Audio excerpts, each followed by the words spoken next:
Hammaga assalomu alaykum. Demak, biz mana shu Farg'ona vodiysida turibmiz. Farg'onamizda bu kartoshka ekilgan, mana ko'rib turibsizlar. Kartoshkani holati anchalik yaxshi, zo'r. Bunga azizlar faqatgina kompost, ya'niki go'ng solingan, asosiysi tepasidan narsa o'rilgan, bakteriyani o'zi o'rilgan xolos. Bakteriyani foydalari ko'rasizlar, tepasida уже bir marta yoki ikki marta berilgan xolos. Bo'ldi, boshqa narsa berilmagan, yo MPK yo boshqa mahsulotlar yoki zahar berilmagan holati. Mana yaqinlashib qarasak.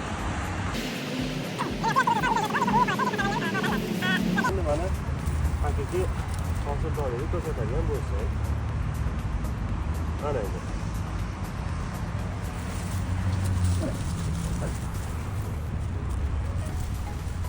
Bitta ketdi. Nima yaptın?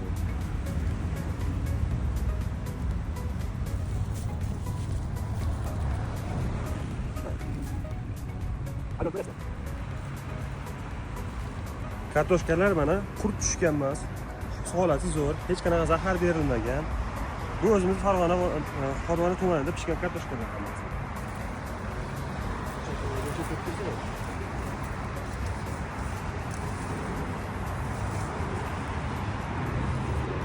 Ma'lumotlarga keladigan bo'lsak, bu narsani ekishga faqat bakteriya va go'ng ishlatilgan aksariyat holatda. Zahar danslarda sarf xarajatinglar yoki aytaylik pestitsid, fungisid va shunga o'xshagan kimyoviy aralashmalar MPK holatlanmay qattiq sarflaylardan tejab qolishda ehtimoli bor aytiladi.